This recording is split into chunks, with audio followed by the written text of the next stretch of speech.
Sarong paratukdo sa Davao del Norte na may sarusa ng braso, nagtataong inspirasyon ngunyan sa publiko. Sa iyang kakundian, dainagin angad sa iyang mga trayumpo sa buhay. Bistunta siya sa istorya ni Rain Palino. 14 taon na ang nakakaagi kan magbagoan pananaw sa buhay, kan kaito 20 anyos pa sanang si Gilbert Lagod.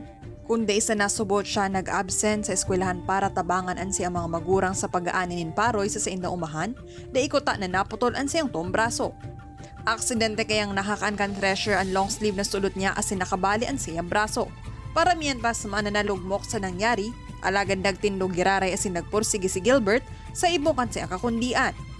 Antes pa siyang naging maestro kan 2018, nagtrabaho muna siya como freelance event organizer asin caterer sa indang lugar.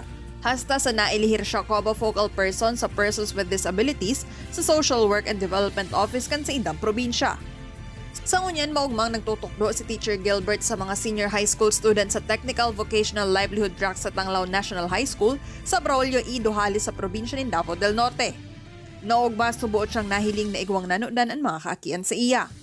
Totoong sarong nakulang agyat anawa ranin dawa ang mga importanteng bagay, urog na kung sarong parte kan lawas. Alagad para kay Teacher Gilbert, saro sanaan ay dapat mawara. Ang pagtubod sa Diyos. Ini si Rain Palino, Balitang Bicolandia.